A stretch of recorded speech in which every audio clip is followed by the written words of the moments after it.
provide the evolution of, before I talk about the evolution of FinTech or the application of technology in finance, I must give you a little bit background what was my first introduction to FinTech, which will give you the background in terms of evolution on it. I'm basically a economics and finance person I did my schooling in India, in Delhi, which used to be higher secondary at that point in time. When people do it now, 10+2. So we used to choose stream in our high school in the 9th grade or so. So I chose commerce at that point in time. So started studying economics and finance. So when I was here doing my PhD, my wife was also pursuing PhD in the area of information systems, and she was taking a course in neural networks, which is now part of the machine learning.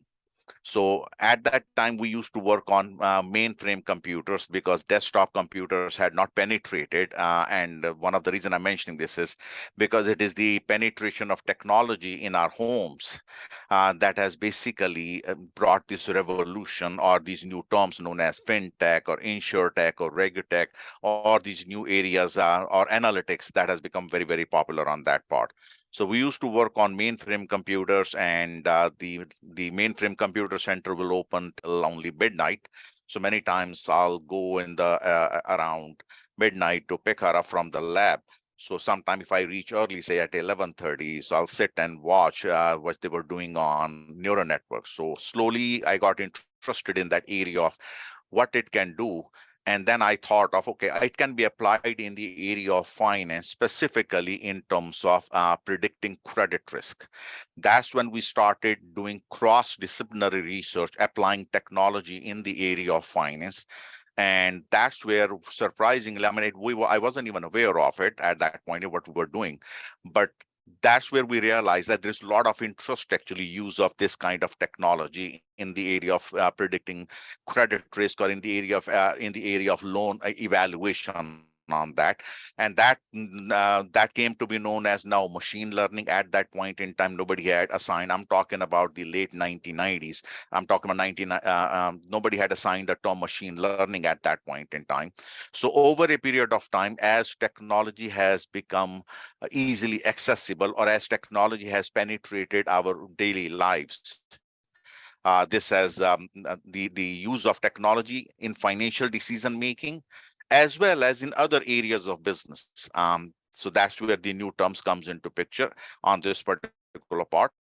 So my presentation is organized along these lines. I'm talking about financial innovation, what drives financial innovation, the process of it, but how innovation has led to FinTech. That is the main emphasis here. My discussion on big data is very limited. Probably I will skip over it because that's really not my area of specialty.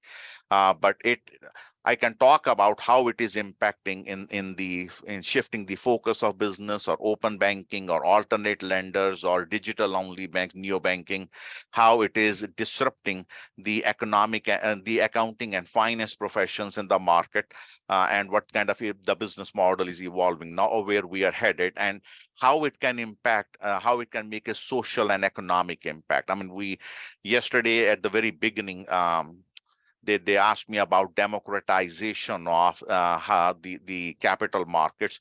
Basically, that's where the main impact of FinTech has been on this part. So pretty quickly, if I talk about the financial innovation component of it, as to if you ask somebody, what do you mean by the word innovation? Basically, it involves moving from inspiration to ideation to implementation, which results in the creation of new products or services. That's where the role of FinTech also comes into picture when we talk about financial innovation. Also in that particular part, financial innovation also results in new products, new processes, and not so much on the new product side, but on the processes side. The technology is the new technology is being used, which is basically reducing the cost and opening up what we call the new efficiency frontier. I mean, in finance, we talk about the Markowitz's portfolio theory and how the introduction of a risk-free asset opens up new opportunities for investors to increase their utility. So kind of the technology also is moving us in that direction on that particular part. So not only development of new securities, but also new organizations and processes. This is where the impact of the FinTech is on this particular part. And obviously, financial innovation itself is the result of financial engineering, which is the design, development, implementation of innovative financial instruments and processes, and the formulation of creative solutions to problems in finance. That's what the idea of even design thinking is. Again, in the business world, that is also, if you have executive development workshop, they love the idea of design thinking. What is design thinking? Developing innovative solutions. And in financial services industry, we have been doing it, and they are the first one even to adopt it. And in fact, if you talk to your accounting person, they may say that, oh, I don't know anything about design thinking. Yes, you do. You are the one who think of innovative ways how we can save taxes on that particular part. So there's very much embedded in accounting and finance on this particular part, but creating creative solutions to problems in finance. The goal is to provide custom design solutions to the problems. Okay, so innovation, again, how does it play a role in the financial system? Basically, this is what links financial system to payment functions, investment functions, financing functions, pricing functions, risk management functions. That particular part is there, and this is where it leads to fintech. This is where a fintech comes into picture on this particular part. So what is fintech? Obviously, by this point in time, I think at the beginning yesterday also I mentioned that I did ask this question in the class one, what is fintech? And somebody said that technology from Finland. No. Fintech means the application of new technological advancements to products and services in financial services industry. So obviously, it is a combination of the two terms, finance and technology. And now we are seeing fintech. There is also insurtech. There is also like the analytics, they call it marketing analytics, business analytics, healthcare analytics. So kind of the financial analytics also. Any business that uses technology to enhance or automate financial services and processes, that is fintech.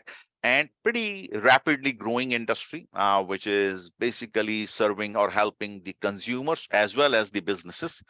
And again, the democratization of the financial market, I would say that, not even capital market, mobile banking and insurance to cryptocurrencies, investment apps, fintech, they have broad applications.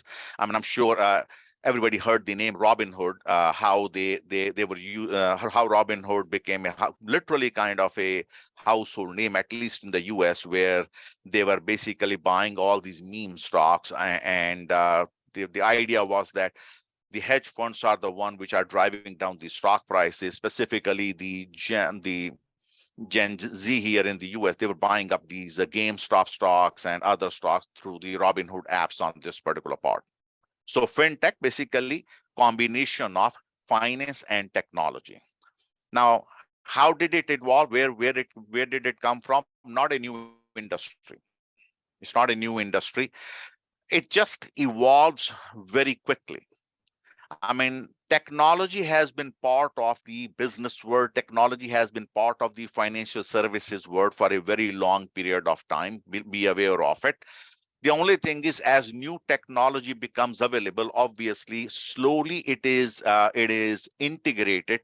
I mean, if you go back and look at the 1980s, there was a lot of talk about international business, and business schools offered majors in international business. Then comes the accrediting body AACSB and says that every part of your curriculum should be integrated, some kind of global aspects of it. So slowly the word international business disappeared, and we cover global aspects in our regular curriculum on that part. Then came the new term e-commerce, and many business schools wanted to offer a major in e-commerce, despite the fact that experts told them there is nothing new in e-commerce. It's just a new channel. Again, slowly that has gotten integrated. And in fact, even in the educational system, I taught in the 80s, I taught in the 90s, and now I'm teaching in the 21st century. How much difference it has made in our teaching, it is mind-boggling. The technology. So how the talking about when we used to talk about the yield curve in class in fixed income securities, I mean, I used to take the transparency, trying to explain to them, and then superimpose with a transparency which was from the yield curve in the past to show them, is it inverted or flat or not? Not anymore. I can show them the live yield curve in the class and then right away show them, okay, when did it get inverted? So July of 2007, the yield curve got inverted, kind of a predictor of the events to come, economic downturn. August of 2019, the yield curve inverted, kind of a predictor of the events to come, not a predictor of the COVID, but yield curve did invert. And now again, we are in that particular direction. So how much it has facilitated as technology became available, we evolved, the industry evolved. So fintech, not a new industry. It's just that it has evolved very, very quickly. Telephone banking. I mean, you dial the telephone and you can basically do banking. Everybody was, how can you do banking over the telephone? You have to go to a physical branch. No, it became redundant very, very quickly now with the now cell phone, that you can do banking over the cell phone. But telephone banking is basically a kind of an application of fintech at some point in time. So that is also was there long time back. Actually, I think if I remember it correctly, in the 60s on this particular part. Then came the credit cards in the 50s. I mean, again, that's a fintech, that you have a something plastic in your wallet and you can make payments on that particular basis anywhere. You don't need to carry physical cash with you anymore. That's fintech basically. ATMs, fintech. I mean, you don't have to walk inside the branch. You go on your neighborhood and use your debit card or a credit card, and you can withdraw the money. That is basically an application of fintech over a period of time. And then came electronic trading floors in terms of the business world viewpoint. Personal finance applications. I mean, they have been there for quite some time. For quite some time, expert systems, decision support systems, they are being used to develop to engage in personal finance from your viewpoint. High frequency trading. Yep, it's relatively new. I mean, where you can buy and sell the same stock multiple times in a millisecond.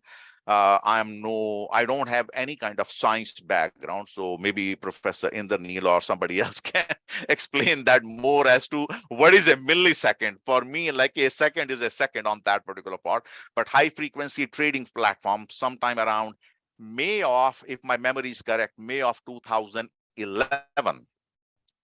There was a flash in the New York Stock Exchange when the Dow Jones Industrial Average dropped by 1,000 points and very quickly recovered. And everybody thought, what happened? There's a bug in the system or something.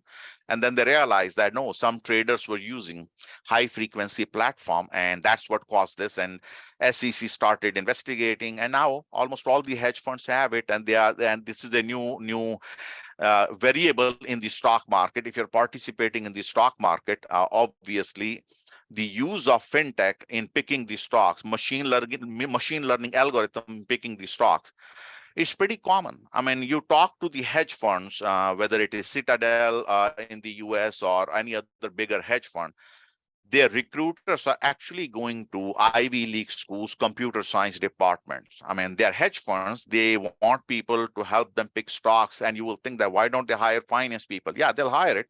But they're going to actually undergraduate computer science students and saying that we are interested in you. They're talking to them. We are interested in you. What can you do for us? They'll write an algorithm. Usually, whenever the algorithm is written, they first test it before they actually put it to use, not in the hedge fund. I mean, typically they right away deploy it and then tweak it as they go through the market on that part. So over a period of time, the industry has evolved, not something new, except that now we call it fintech on that particular part. It is having an impact. I mean, in the sense that it is becoming a more digital centric view. I mean, every business is getting digitized, and they are trying to see how they can become more digital or digital centric oriented, because that's where the technology can help them become more efficient and bring down the cost also on that particular part. Customers want it. I mean, they want large scale technology driven services and offerings. I mean, chat bots are pretty common nowadays, and whenever you are even talking to Apple saying that I'm in the chat, and you think that you're talking to a human being, not really. Actually, it is a chat box yet that you're talking to. Many times I have to like type in, is it human or chat? And you can pretty quickly then find out. But these solutions are being embraced mainly because of the availability of technology, because of the advances in microchip or graphics card technology on that particular part.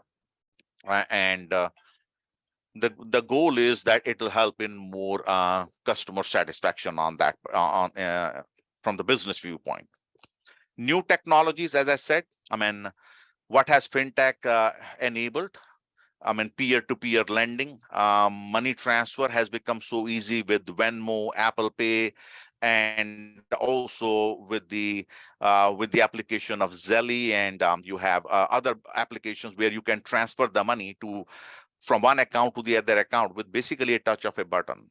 I'm at the edge of that generation where some people are still reluctant to use it, or they are afraid to use it, but it has become a norm. I mean, you have a worker at your home and they want to get paid. They say, oh no, transfer the money to me through Venmo or Apple Pay or through Zelly on this particular part. Makes it easy. I don't have to. I can give you electronic invoice and you can pay me right away on that part. So as a result of this, what's going on is basically we don't have a physical checkbook anymore.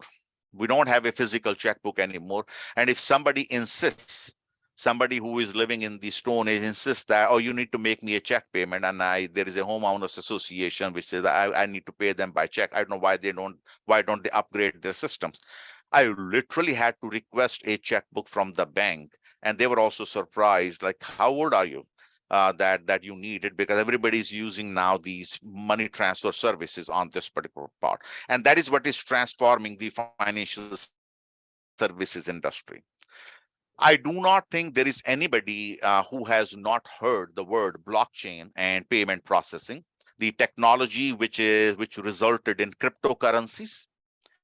The blockchain is directly not a part of. It's not directly it's not directly a part of the finance literature, but the applications are there in the field of finance, specifically the technology of distributed ledger technology, which is basically bypassing the central institutions and moving money from peer to peer, typically even by pressing the send button on a phone itself. And all the nodes in the blockchain, they have to accept or deny the payment in an instant. And again, what it has done is it has made transfer of money or confirmation of transaction much speedier in comparison to what it used to be.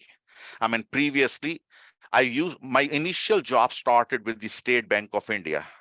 So I remember depositing the check in the bank, and it will take 1 week for the check to clear, because somebody will take the check to a central location and where they will swap the checks for each bank separately. They'll bring it back and then match the signatures and clear the check. So how many days? 7 days to clear the check. You don't have to worry about it nowadays with the technology that is available. I mean, specifically now here in the US, you don't even have to go to the bank to make a deposit. You take a picture of your check on your phone, deposit it. Next morning, the funds should appear. Next business day, the funds will appear in your account on that part.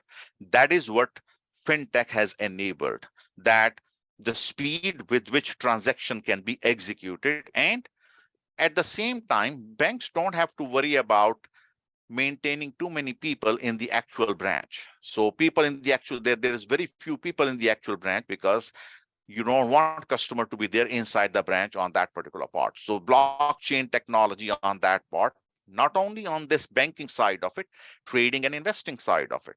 So originally in the 1990s, typically it was T plus 5, I think, the trading, the settlement day. I mean, then they became T plus 3, T plus 2. And now the blockchain, it can help you literally T plus 0 settlement. It can give it to you. Instant settlement of the transaction, it can give it to you.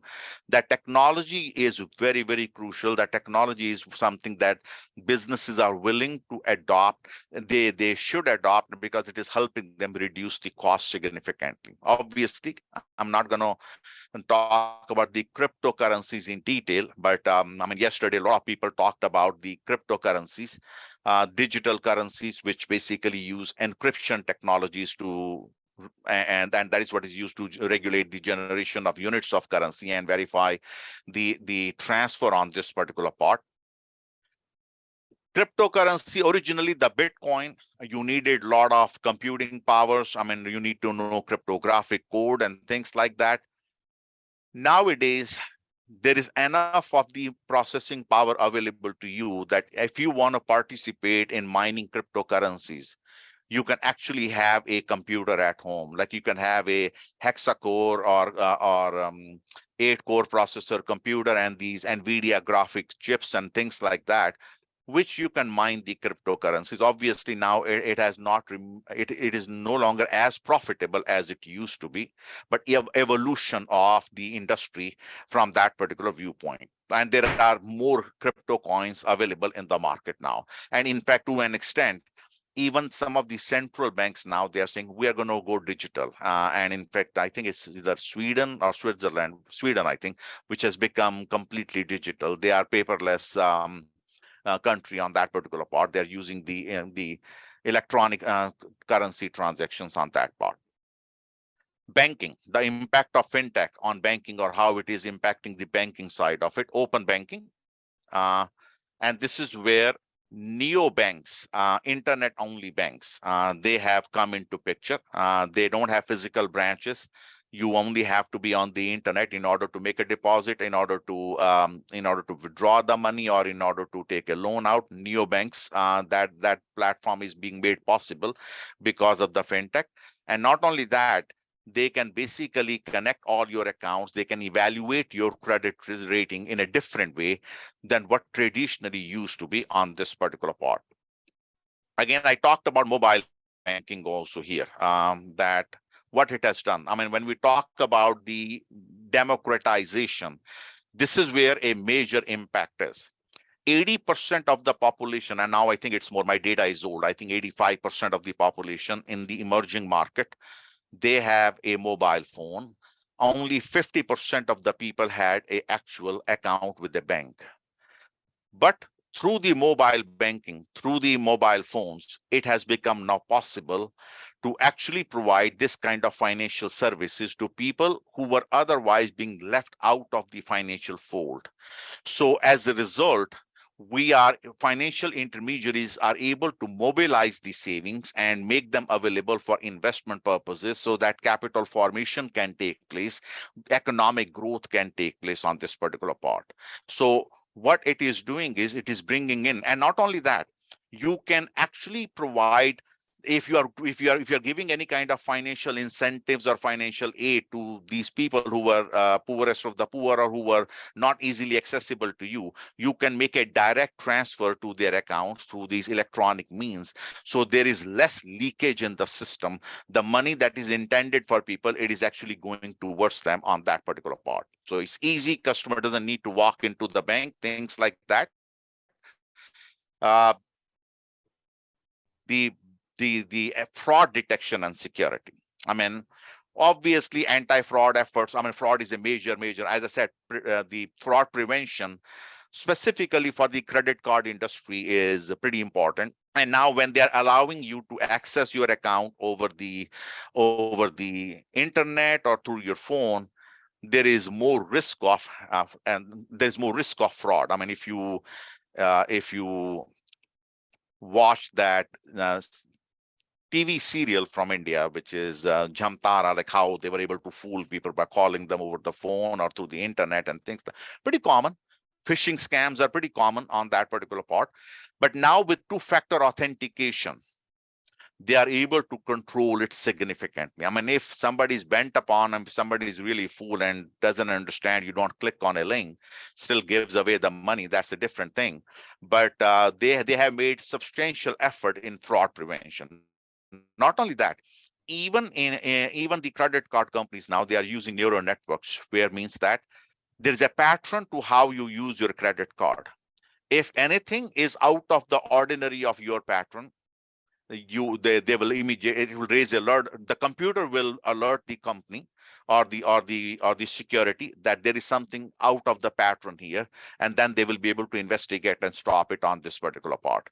So how technology is previously, if you were to use credit card and you are buying a large electronic item on your credit card, I'm talking about the 1990s in the US, you better call your credit card company beforehand that I'm going to Sears and I'm going to buy this large electronic item, which is worth $3,000. Please allow me. And when you go to Sears, they will again want to talk to you there itself, check that you are the person. Imagine how much inefficient it was.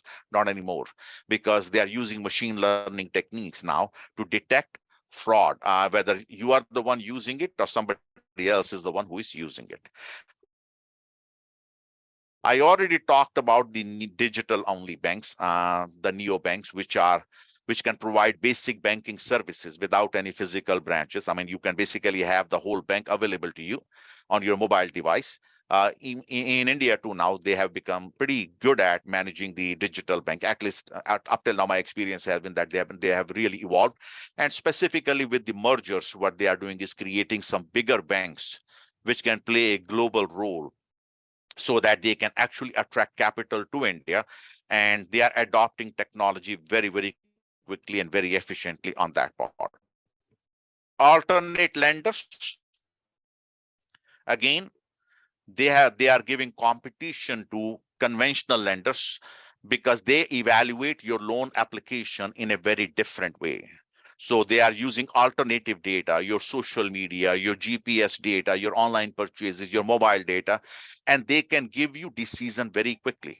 And they have become very active in the market as alternative lenders, and they are giving competition to conventional. So even when you are trying to get a mortgage loan, typically when you approach a bank that we need the loan, the bank will tell you that we need 2 months to close the loan.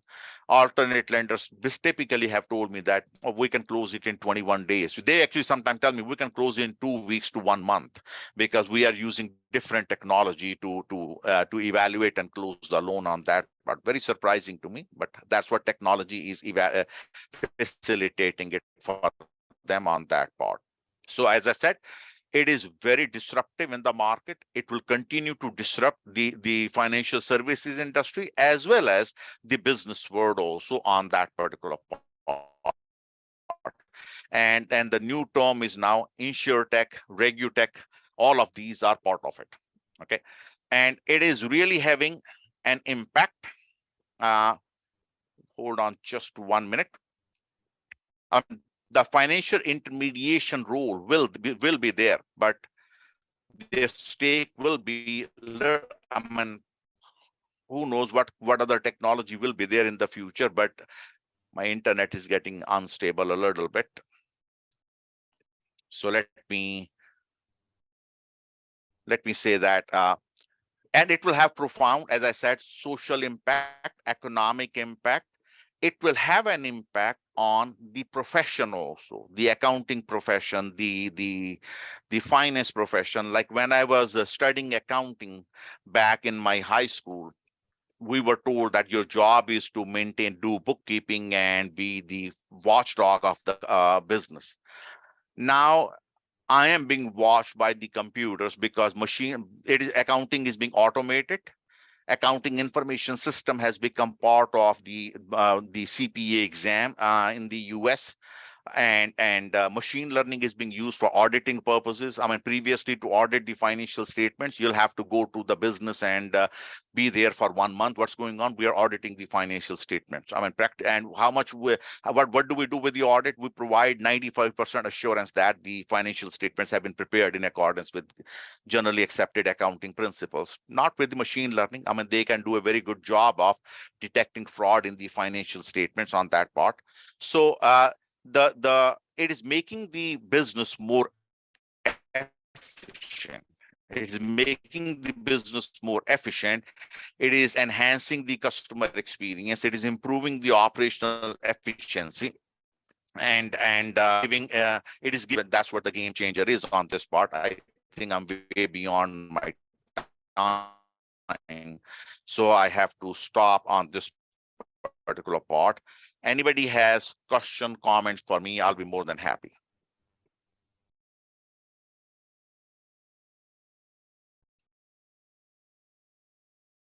Anybody has any questions, comments for me with regard to evolution of fintech and with regard to the economic, social implications of it? I'm more than happy to talk about it.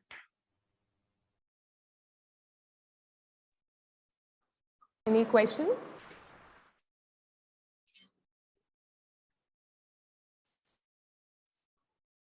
So I think no questions, because it was quite an enlightening and an enriching information which you shared, and thank you for that. Professor Malhotra, just one question. Sorry to interrupt you in between to Dr. Seema. So we have seen the transformation in payment system from like the time we had no computers to the time now we have apps for everything.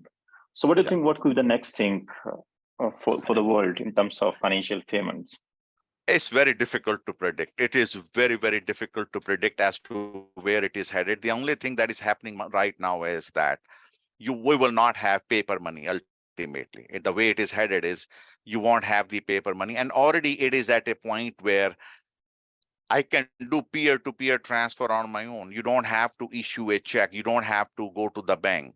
So what kind of futuristic approach will be that? And what I'm looking at is the role of, for instance, the accounting is more now going to be forward-looking and kind of preparing the customer or preparing the investor that what do they see from the company in the future rather than what the company has been able to do on this particular part. So with regard to the payment system also, will it help improve the speed of it? I mean, it is already there. The thing is, maybe it has not yet been fully embraced by everybody, but you will see that this will be embraced as generation goes by.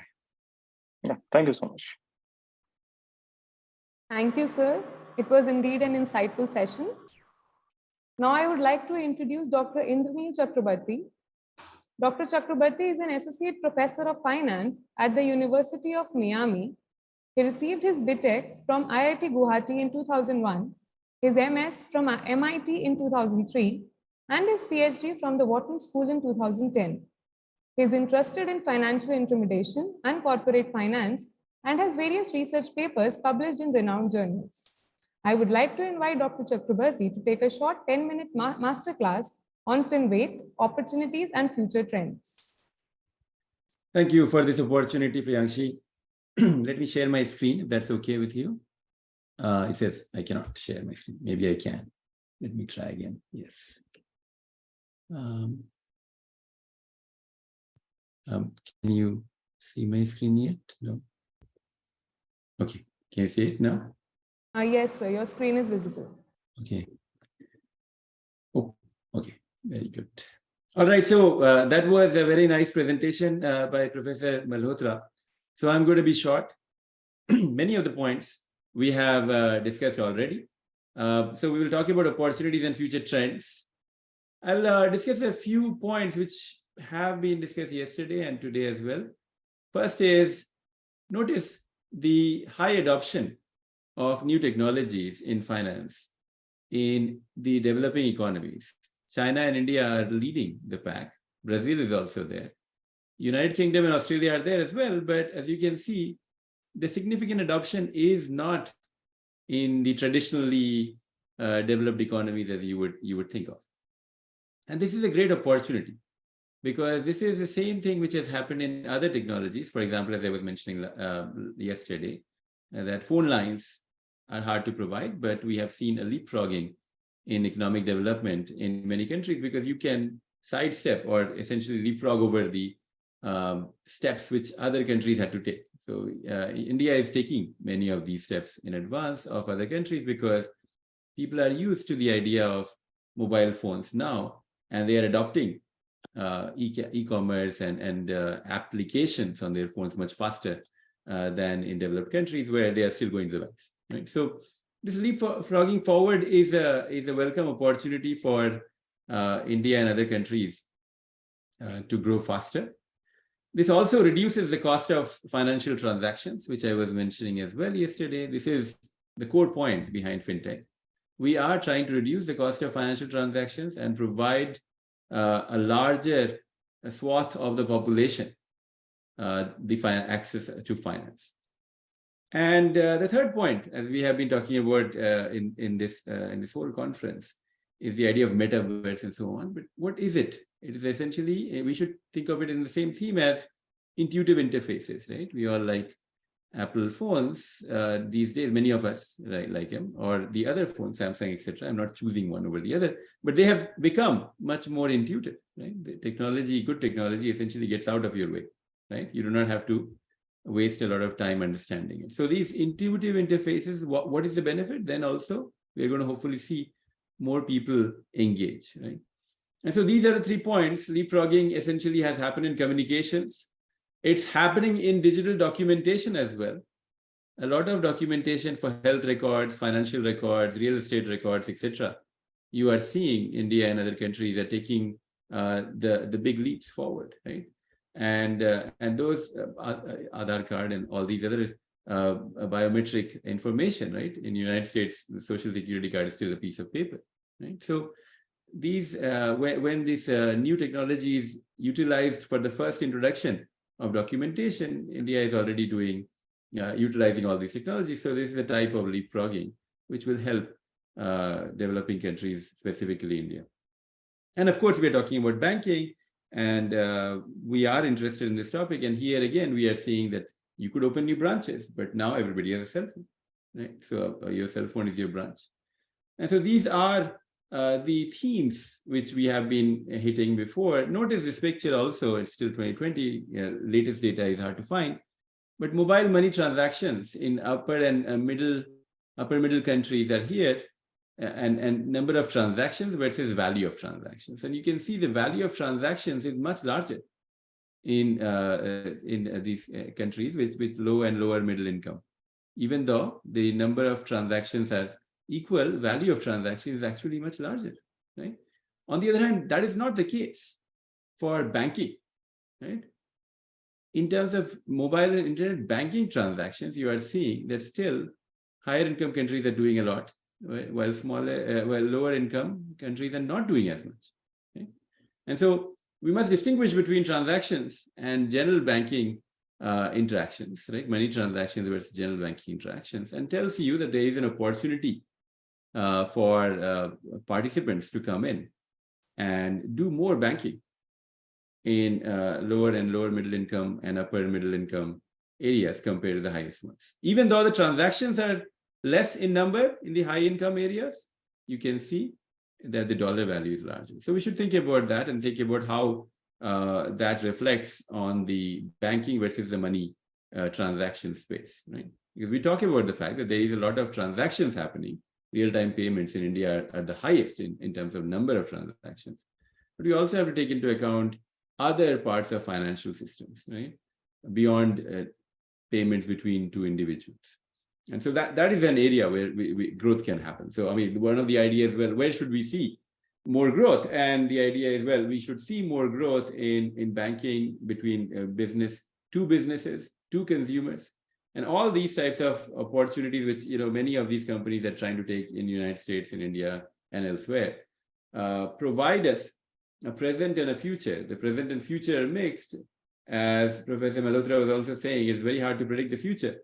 But that's why I call it present and future, because I'm going to look at the present and say, this is at least what will be in the future. So customized financial products. We want to understand how to provide better products to students, better products to borrowers, better products to farmers. And doing a better customization is possible once we start introducing artificial intelligence and machine learning, which essentially is a better function of, we are trying to find the best function of bankruptcy, the best function, mathematical function I'm talking about, mathematical function of a variety of characteristics of the probability of bankruptcy, the probability, the actual amount of estimated risk, and the traditional ways of capturing those are already there. And we're trying to get more data. As more data is showing up, we're trying to utilize it. Right? That's it. To create allocation to customers and firms. And ultimately, all of this means that banks are going to face some disruption. There will be more decentralized financing. We are seeing this today also. FTX, a big, large, centralized cryptocurrency exchange, is facing issues. So even that tells us that decentralized finance perhaps is even more important. All right, so I'll stop there. I look forward to the paper presentations. Thank you very much. If you have any questions, I can answer, but otherwise we can move forward.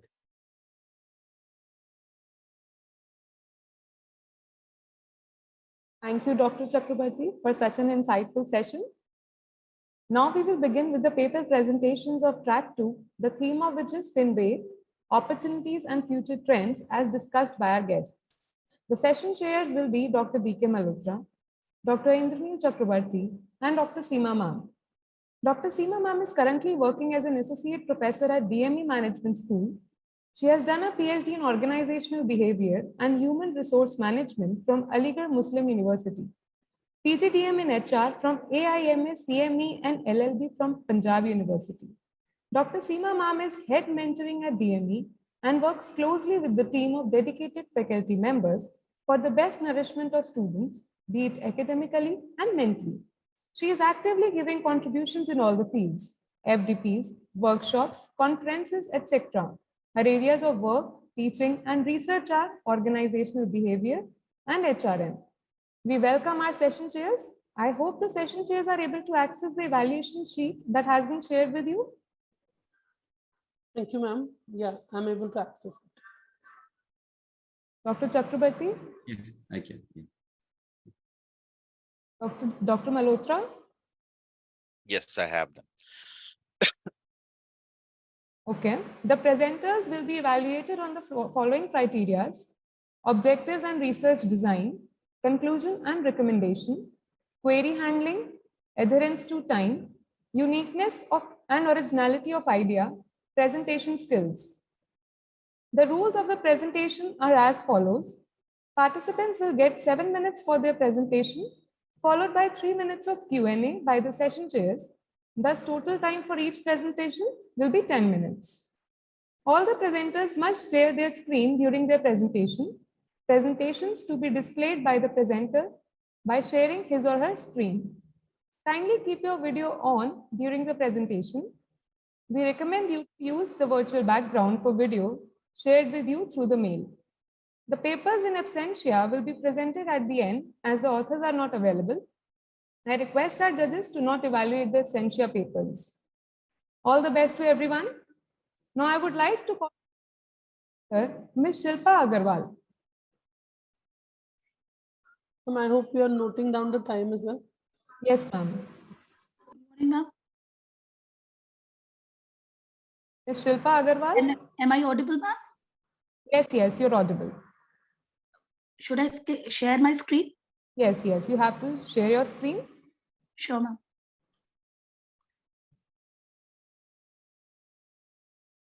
And if it is possible for you, keep your video on. Okay.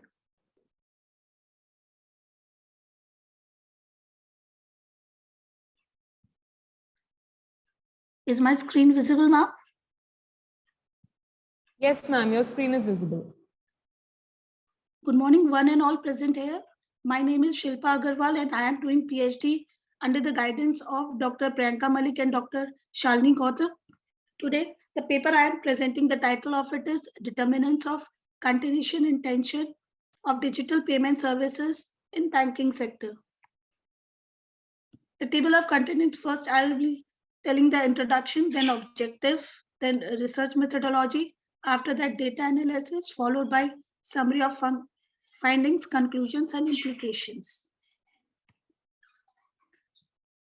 The Indian government has expanded its cashless transaction in COVID-19. The Indian economy is seeing an increase in the use of digital payment system. To remain competitive, bank improved their net banking system so that more customers use digital channel for making transactions. Transactions can be completed instantly with digital channels, and the customers were able to access money from anywhere using a device with internet connectivity, such as smartphone, tablets, or computer banking gain value and efficiencies by turning virtual, but the customers have been the driving force behind the transition. When utilized appropriately, digital payments are incredibly secure because all login information, personal information, financial records are completely encrypted before being sent over the internet, making it possible for the third party to intercept. Sorry. Digital payment marketplace is booming way to the advent of latest technology that constantly coverage with other inspire the emergence of innovative payment methods and therefore growing business opportunities. Until some years ago, the digital payment marketplace turned into one of the cornerstones of technological innovation pushed through conventional financial institutions. The objective of the paper is to identify the determinants that influence continuation intention of digital payments, to evaluate customers' perception in terms of digital payment continuation intention, and to suggest strategies to fight financial institutions for increasing customer intention to continue digital payments. The study constructs a 6-factor model comprising security, responsiveness, usefulness, service quality, customer satisfaction, and continuation intention as a major variable that clarify inclination to digital payment services in banks of India. As per the survey, the device has fitted into the 6 structure. A standardized questionnaire was used. To test the responses, a 5-point Likert scale ranging from strongly agree to strongly disagree was used. To test the questionnaire so as to whether the question and instructions are clear, simple, and useful to the study, a pilot study was conducted for 25 number of respondents and the changes were made accordingly. Questionnaire were distributed to 650 respondents and for final review, 350 valid responses were taken into consideration. The current study validates 6 constructs of security, responsiveness, usefulness, service quality, customer satisfaction, and continuation intention towards digital payments in banks to explain the study model. For data interpretation and analysis, it uses the social science statistical package, that is SPSS and structure equation modeling. For data analysis, first we have analyzed the reliability and validity. As per the guidelines, the uniform factor loading of all measurement objects were above 0.7 as shown in the figure in the table, taking into account of the observation of Hare et al. 2006. Using all parameters given by Fronell and Lackers, the estimation of the convergent validity of the model was carried out, noting that the average variance of each construct should be more than 0.5. That has been shown in the table that all the AVE is more than 0.5, which has been appropriately checked. The result of discriminant validity shows that by comparing the average with squared inter-construct correlation, the discriminant validity was tested for each construct. The validity of the discriminant was checked because the AV of each construct was found to be greater than that construct than the square inter-construct correlation, as suggested by Fronell and Lackers in 1981 and Hare et al. In 2006. The hypothesis shows that the hypothesis shows that security has a significant impact on service quality with a regression rate of 0.984. So the hypothesis 1 has been supported. Hypothesis 2 shows that the security has a significant impact on customer satisfaction with a regression rate of 0.973. That the hypothesis 2 is supported. Hypothesis 2A shows that responsiveness has a significant impact on service quality with a regression rate of 0.991. Hypothesis 2A is also supported. Hypothesis 2B, responsiveness has a significant impact on customer satisfaction with a regression rate of 0.886. Hypothesis 2B is also supported.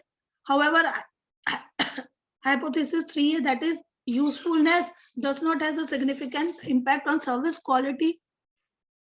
So hypothesis 3A is not supported. Hypothesis 3B shows that usefulness has a significant impact on customer satisfaction with a regression rate of 0.892.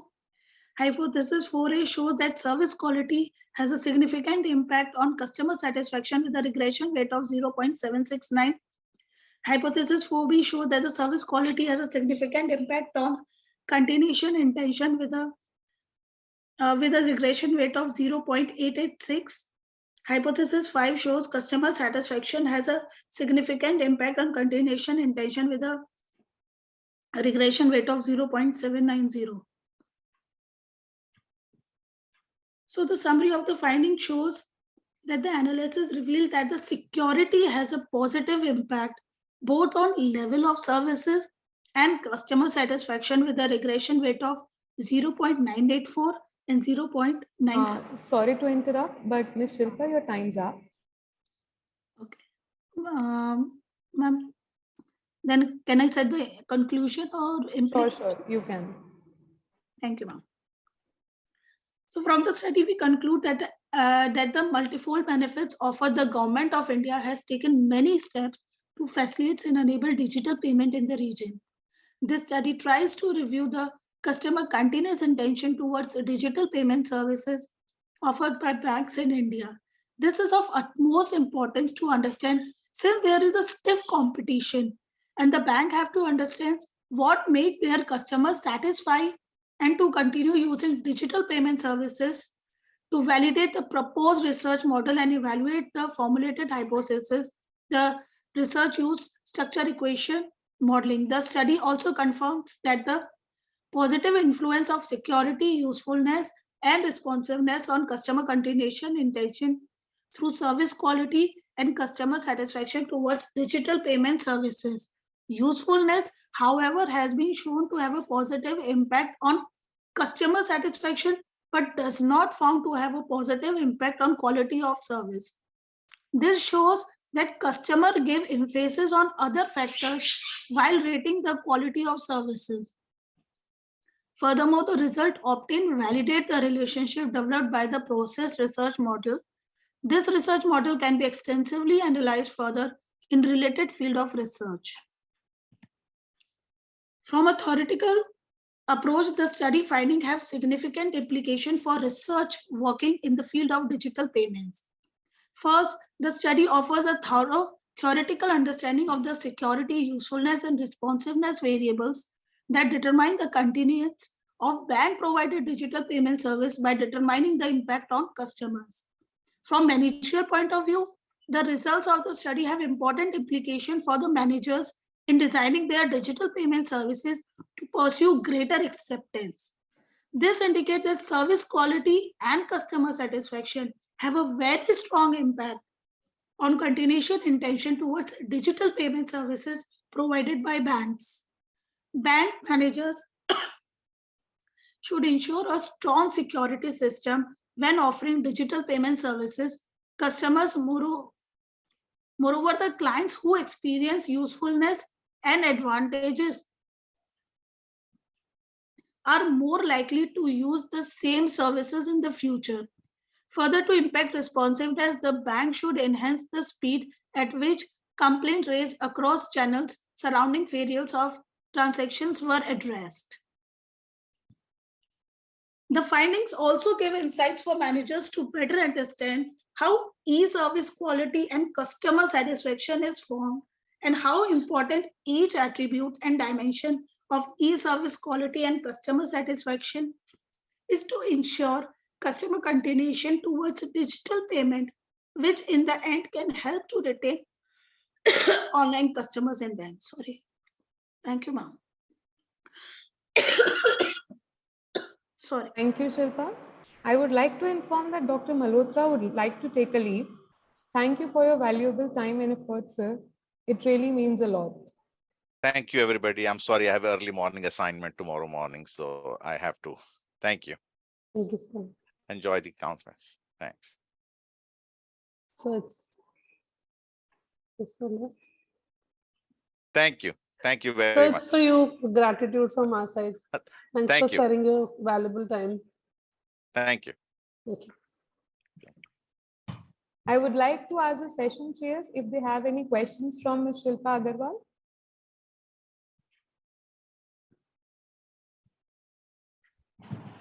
So Shilpa, you show that security is the most important determinant. Yes. And but do you have any thoughts about how costly it is to provide the level of security that these customers want? So since security is one of the main concern of the customers, so the user has their private code for transactions and digital payment in banks that it's established perceived payment security. The authorization, authentication between consumers, merchants, and digital payment services must be maintained in digital environment. And the improvement in security and certain advantages to organization, service quality, and business efficiency. Since the improvement to security will improve the quality of service in terms of increased service reliability, understanding, and management performance. Okay, thank you.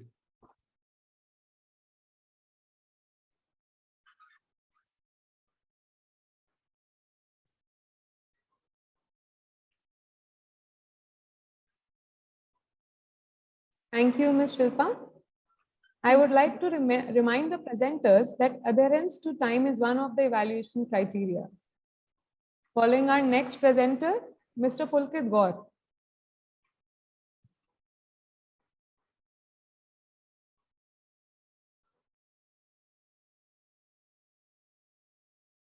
Mr. Pulkit?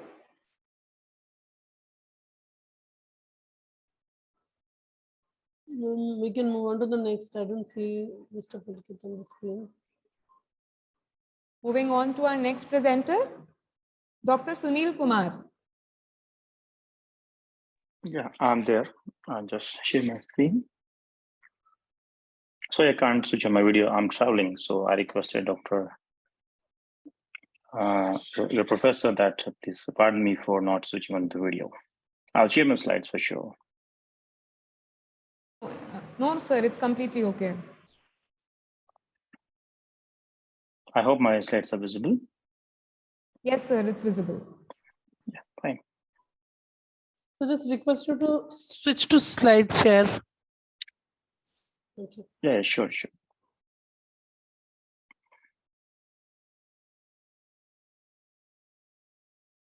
That's fine now. Yes, sir. Good morning, everyone. So my topic with my co-author is transformation of traditional consumer prototype, sustainable consumerism. So we are mainly looking for market innovation, right? How things are changing drastically the last few years, especially after pandemic. And we are seeing the drastic change even for the consumers. And this study mainly focusing on consumers in Jammu and Kashmir, especially in that. So if you look at the last few, I just show like what I have in my slide. So I'll maintain the time, not more than 7 minutes.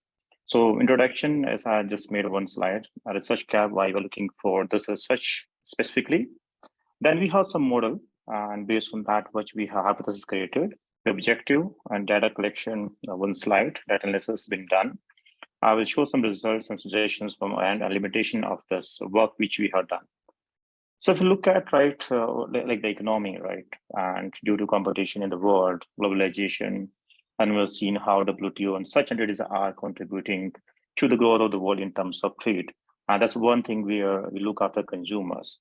Why all the economies are getting into different countries and why they're trying to introduce new policies every year in terms of trade, so that we can bring out the best product for the consumers, right? This is always good for us to see the product, innovative product, like Professor was talking about, like we prefer iPhones, other phones. Why iPhones? Why not other phones, right? So I just take point from there. So this is due to the innovations in the world and the competition we do have, and now we as consumer looking for new innovative products. So based on that, we are looking out about this particular research, and not only this, this thing is harming even our Earth as well. If you look at right what is happening in the world, and all of we talk about global warming, all of we talk about maintaining all SDGs in the world, and now everywhere is going to happen, right? So every institution is contributing to the environment by them anyhow. So if you look at that, if you look at the consumerism right in the world, so it is drastically changed, especially for the last 2 decades, if you see that. And if you look at other side of that, it's becoming dangerous. So I was going through one paper of Brown and working in 2016, been published by them, and they're saying that it's becoming kind of danger to the humankind, the world, and for the welfare. Well, look at the research gap. So we are going through some research in the past, and we've seen that there has been necessity of empirical research in sustainable consumerism right in the world. There are studies focusing on specific areas and regions. I look at the overall studies, we could not find much work in that. And this work especially focusing on youth or young people in Jammu and Kashmir.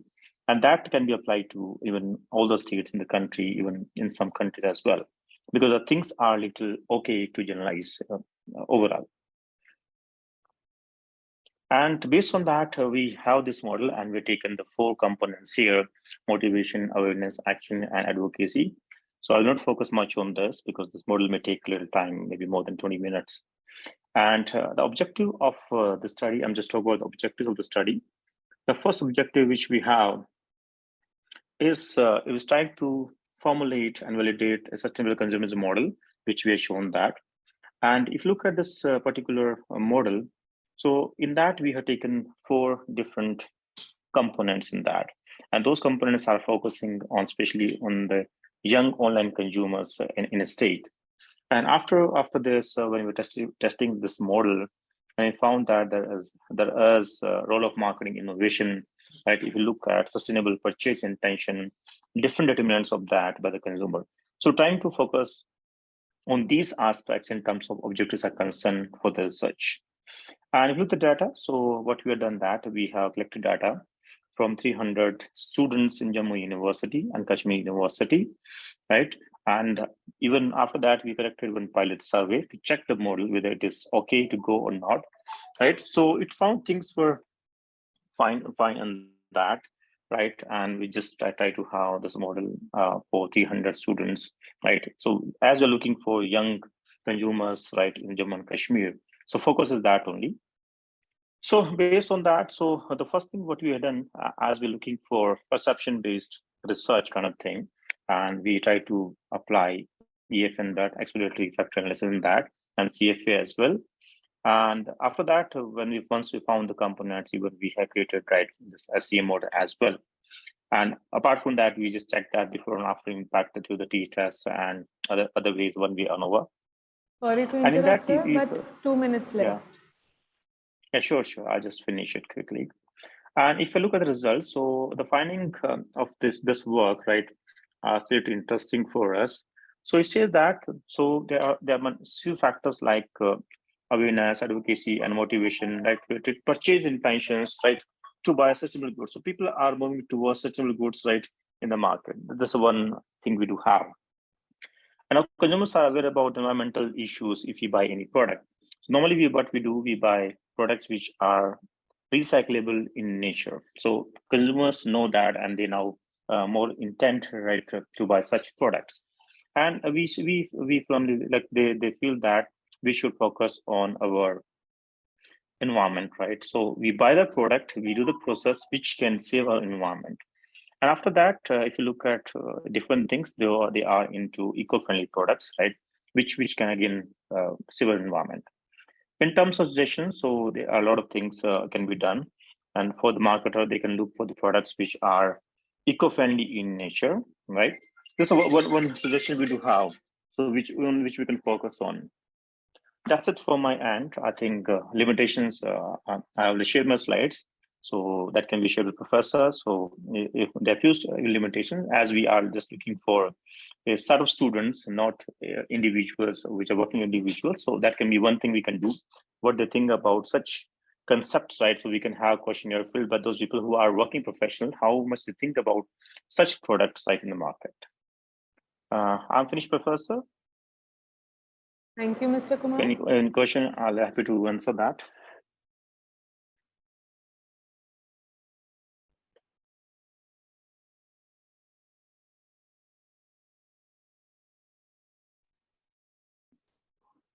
Dr. Indranil, you have any query?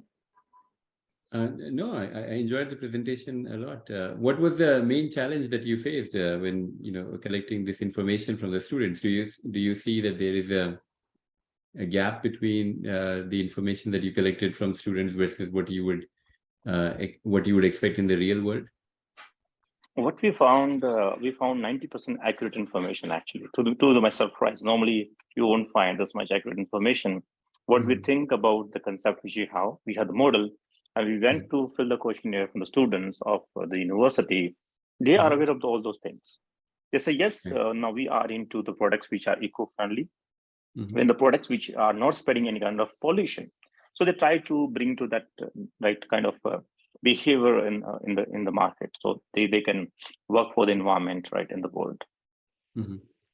So there's not much gap. We found the information which we had and which we found with the respondents, not much difference we found. So it is almost 90% accurate. So that's why we try to create this model. We found it is applicable in general as well. That's great. I just wanted to make a small bureaucratic point that I cannot access the, not to you, but to the conference organizers. I cannot access the Google Doc for the evaluation because the email address, that email address does not allow me to log into Chrome, and so also the technical issues. So I just wanted to say that. You are saying that you're not able to access your email ID? No, I cannot access my email address. I can explain to you, but basically if I log in, my email address does not have a Google Chrome. And when the one that has is not connected to the email. So if you could share the other alternate email ID, yes, I will. Please post it in the chat box, so we'll be able to do that. So I don't have any question for Professor Sunil. I think he's done a good job by reaching to the state of J&K, where internet and all facilities have of late been enhanced and given it to the public at large. So that's a good initiative. All I would want to say is that, of course, you have already mentioned it in your challenge that it would be, the limitation is that it should have been shared it with working professionals as well. So you've already mentioned it, and that was my observation also. Thank you. Thank you so much. Thank you, everyone. Thank you, Mr. Sunil. Calling our next presenter, Dr. Babita Singh.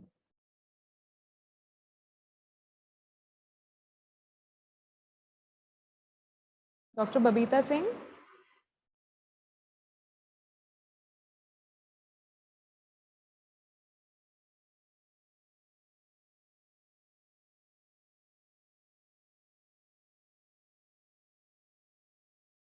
Moving on to our next presenter, Ms. Priyanka Yadav.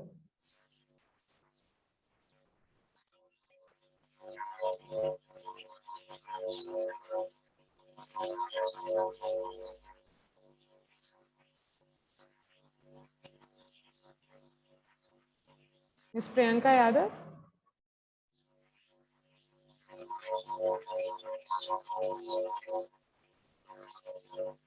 You need to check your audio once. You're not audible.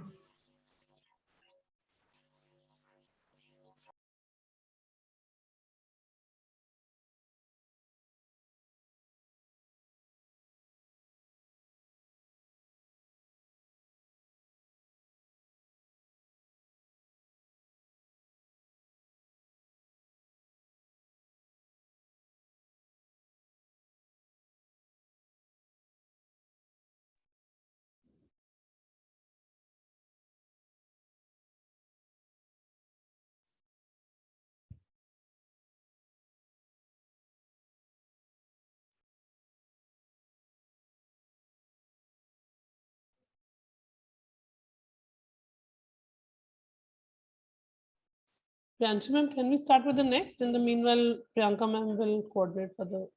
Sure, ma'am. Our next presenter, Ms. Sarita Devi. Hi, good morning, Priyanshi ma'am, and good morning, everyone. I would be presenting on behalf of Ms. Sarita Devi. Good morning, ma'am. Good morning. Good morning, ma'am. Yeah, so let me please share my screen. There is something with my video. I would not be able to switch it on, so spare me for that. I will just share my screen. If you could please confirm, ma'am, if my screen is visible or not. Yes, ma'am. Yes, ma'am, it's visible. Ma'am, you are also the co-author for the paper. Yes, ma'am, I'm the co-author of the paper. Yes, ma'am. So a very good morning to the esteemed panelists, esteemed chairs, and to everybody present here. The title of our paper, so this is not a full paper per se, but an extended abstract titled as Reshaping the Customer Experience in Metaverse, authored by Ms. Sarita Devi and myself. The contents of our presentation would be, Sorry to interrupt you. Please share the slideshow. Okay, ma'am. Okay. I'm so sorry. I hope the slides are changing and they are visible. Yes. Yeah. So we're beginning with introduction, moving to the objectives, research methodology, findings, and ultimately the conclusion. So as we've been talking for the last 2 days about this unexplored universe, that is the metaverse, it is the catchphrase of today, and it's a simulation of the real life environment, which is aiming to provide an unmatched or an unprecedented customer experiences.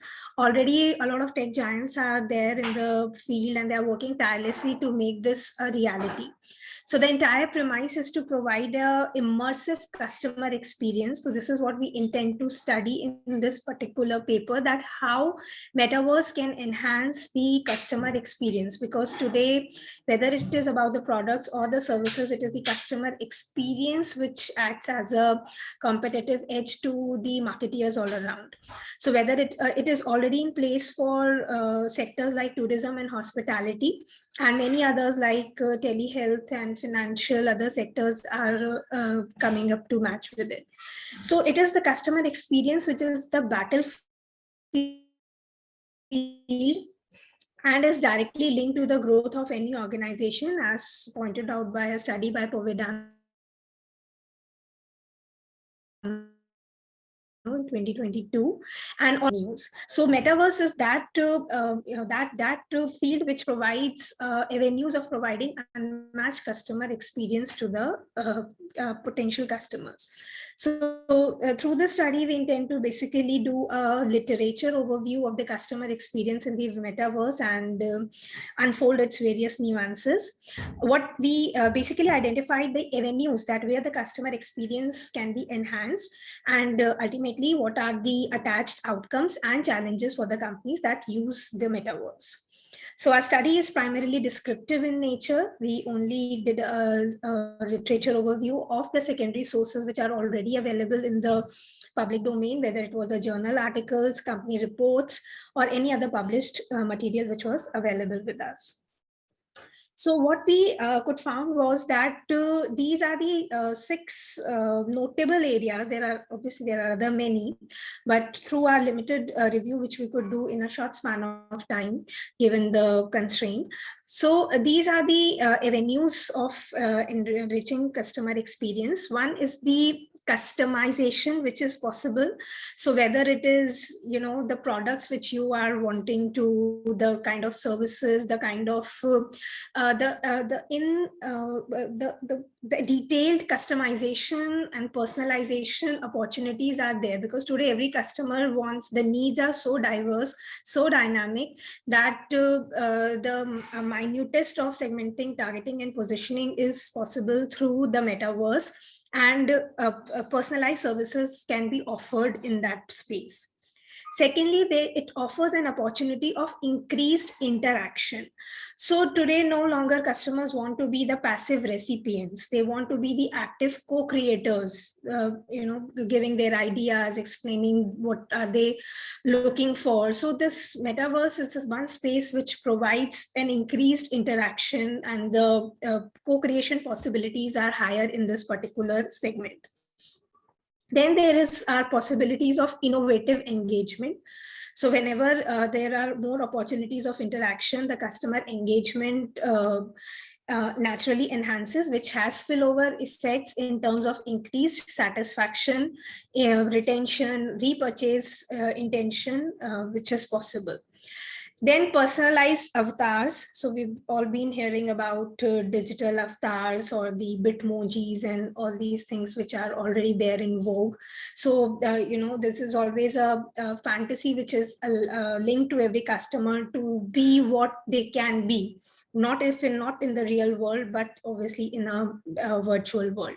So this kind of provides a fascination, a runaway or an escape from reality, and relive what we want to be there in that space which we want to be.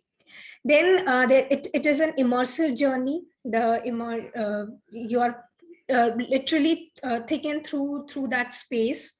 You are we've heard the instances of people moving in a retail showroom or a mall in a metaverse, or attending a wedding or going to a beach party. So this is kind of an immersive journey where you are physically, mentally, socially, emotionally, intellectually connected to the environment in which you are, more than what we can have in a real world.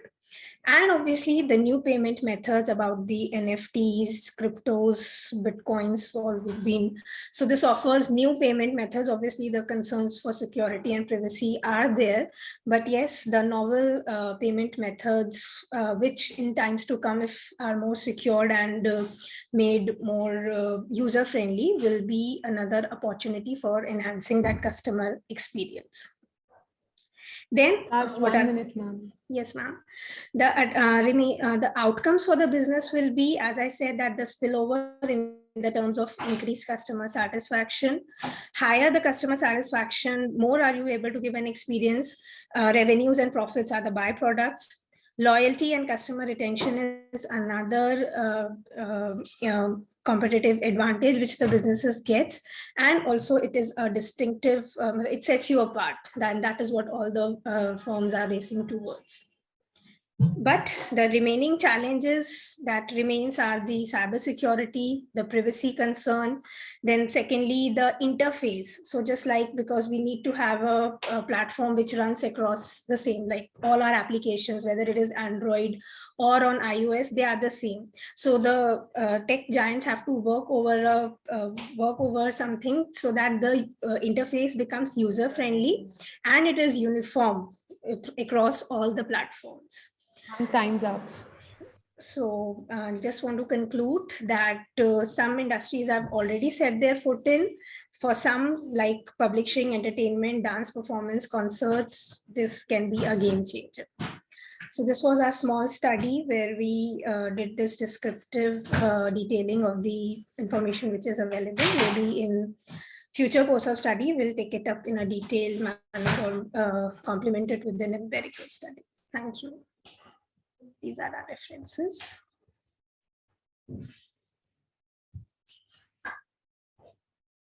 Questions, if any, from the house?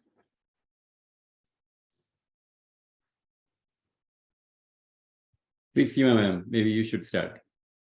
Okay, sir. As you were talking about a specific feature wherein you're talking about, upgraded technologies when it comes to having online gaming and all. So, I mean, what was the way out? Like, what did you find? What was the findings in terms of when you studied about how, what would be the target segmentation for all of this? Like, is it a major component or, that was my question. Yeah, got it, ma'am. So basically, our findings were primarily limited to the information which is already available, ma'am, and that is to more majorly, available in the by a handful of users, majorly in the developed countries. So to that work needs to be done to find the exact target audience to what kind of. So obviously this technology will be catering to what I can comprehend is to majorly young people who are tech savvy and who are technological friendly and are able to adopt it. Majorly the tendency to adoption should be there. So that needs to be worked out by the companies who are entering into this space.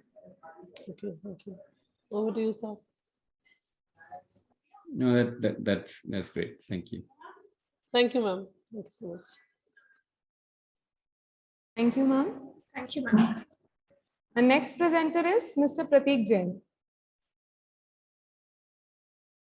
Hello. Second. Is my screen visible? Yes, sir.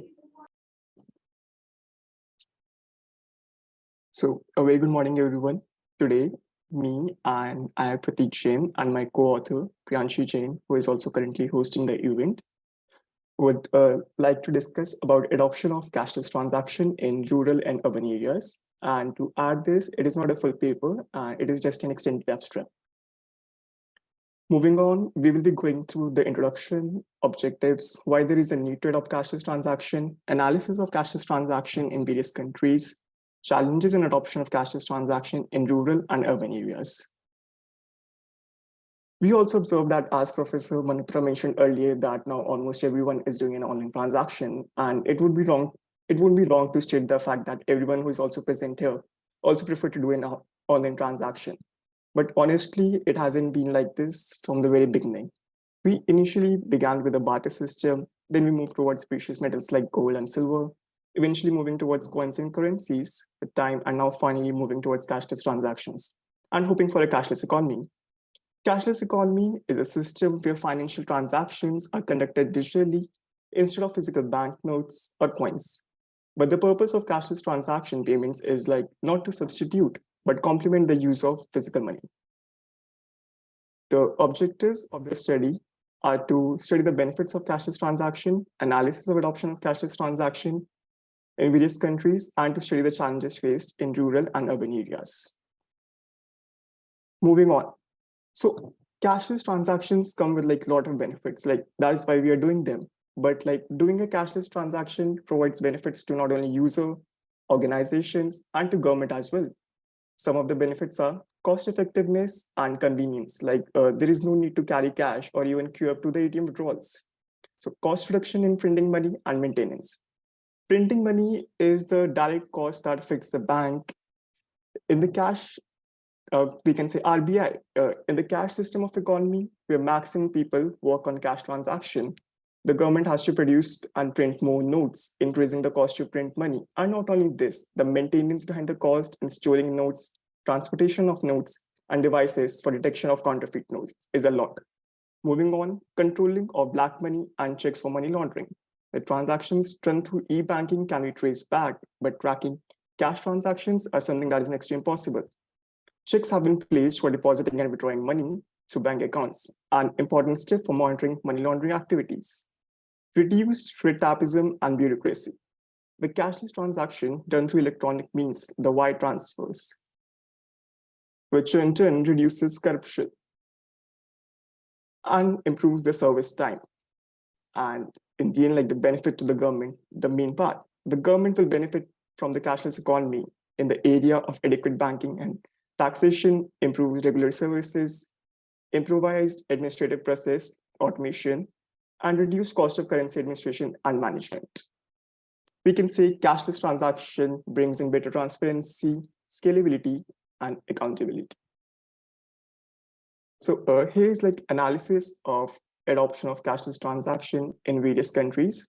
Firstly, the table represents the data for increase in total volume of cashless transaction from the year 2019 to 2020. And the source of our table is World Bank. As we can see that the rate of adoption of cashless transaction varies broadly from country to country. As shown in the table, the total volume of cashless transactions saw an increase amid the COVID crisis. During the crisis, countries had to go into lockdown and people were afraid to use cash due to the fear of getting affected by COVID virus. One of the major reasons which led to an increase in cashless transactions.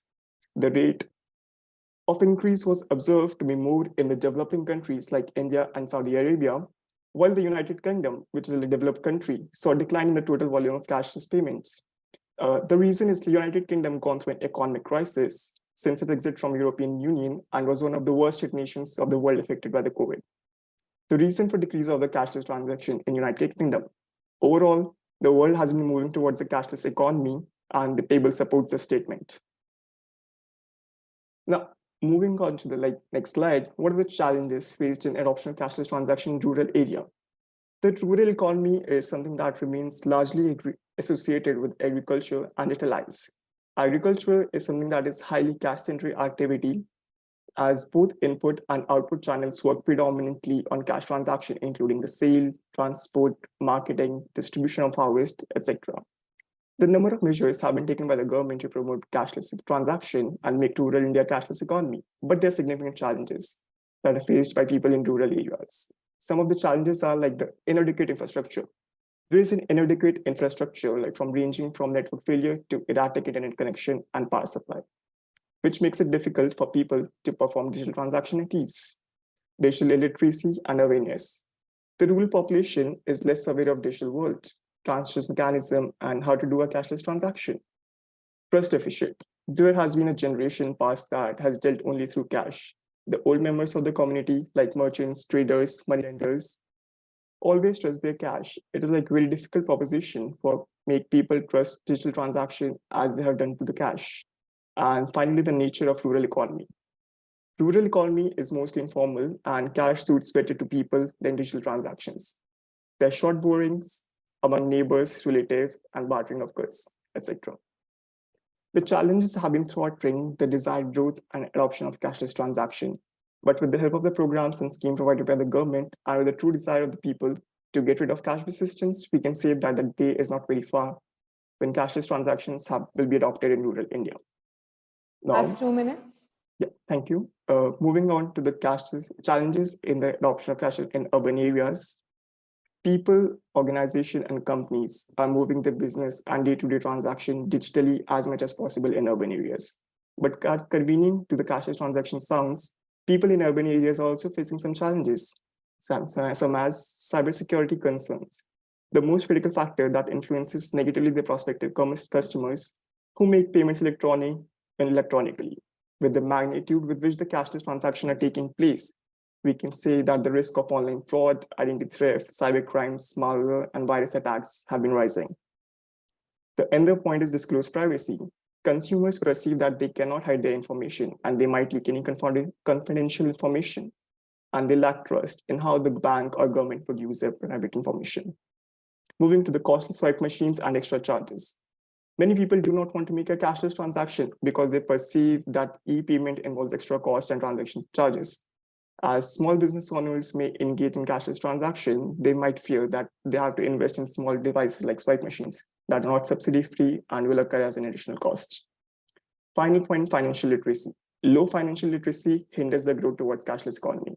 Citizens should not only know how to do a cashless transaction, but possess the skill and knowledge that allows them to make an informed and effective decision with all their financial resources. There are challenges, but going cashless provides a lot more benefit to convenience of people, business, government, and society. Now, moving on to the conclusion, I would like to just conclude by saying